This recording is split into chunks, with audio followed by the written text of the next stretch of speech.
Hola, ¿qué tal? ¿Cómo están? Bienvenidos nuevamente a mi canal. Hoy hablaremos de un tema muy importante cuando se trata de conversos en general y chuetas en particular. Son los estatutos de limpieza de sangre. ¿Qué son? ¿Cuál es el origen? ¿Cómo lo utilizó no solo la Inquisición, sino también la sociedad en general?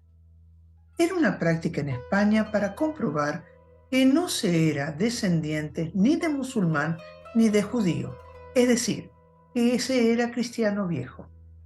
En principio se trató de una cuestión de honor, más en el ámbito social que en el ámbito legal, pero se convierte en un requisito para entrar en órdenes religiosas, órdenes militares, inclusive en algunos gremios. Pero es importante resaltar que en un principio no era una práctica del derecho común, no eran leyes que provenían de la corona.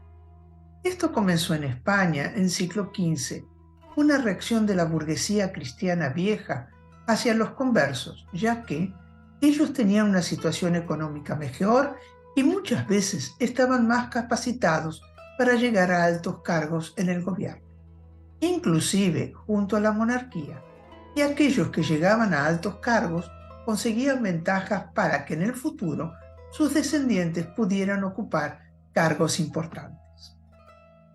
Muchos de los cristianos viejos provenían del campo y no tenían la preparación suficiente.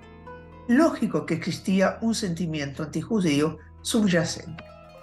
El primer decreto de limpieza de sangre fue en Toledo en 1449.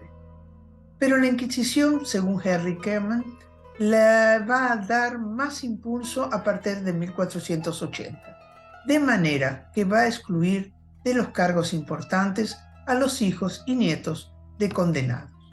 El Papa Nicolás V no estaba de acuerdo con esto y promulgó una bula en contra, pero no detuvo el avance de la cuestión. Y a partir de 1555 el Papa lo confirma, así como el rey, y con el tiempo la Iglesia lo aprueba. A partir de este momento, los conversos cada vez más van a tener limitadas las posibilidades de acceder a ciertos cargos, ya que cada vez más las instituciones lo adoptan. Una de las razones que va a justificar la idea de la limpieza de sangre es la creencia de que los fluidos del cuerpo, y sobre todo la sangre, transmitían las cualidades morales de padres para hijos.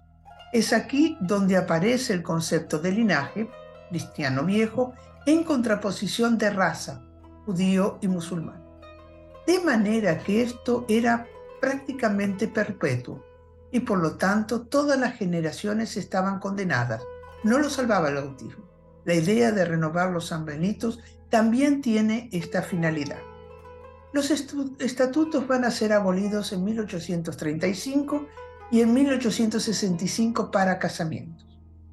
En realidad, a fines del siglo XVII, los estatutos eran prácticamente ignorados. La única excepción fue en Mallorca, con el caso de los chuetas, donde se mantuvo hasta el siglo XIX. En general, la idea de los estatutos no fue bien recibida por todos. Hubo quienes, instituciones, no lo aceptaron. La Inquisición cada vez más la va a incorporar. ¿Por qué? Intereses económicos. Es una forma de conseguir dinero para el tribunal y para la corona. ¿Qué sucede en Mallorca?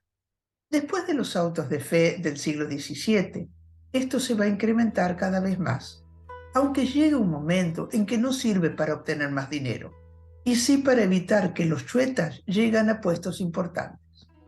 Con el tiempo, con Carlos III, va perdiendo fuerza, pero queda la discriminación dentro de la sociedad, lo que produce una división que demora en solucionarse.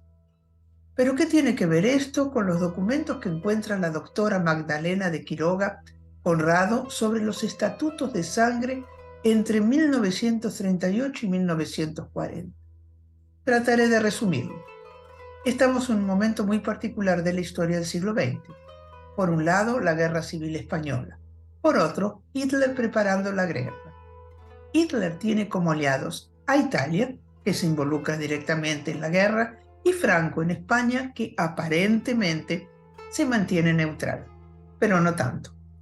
Permite que Hitler use su territorio como test de su aviación, por ejemplo, la ciudad de Guernica. Así tenemos fuerzas de Italia y Alemania en Mallorca.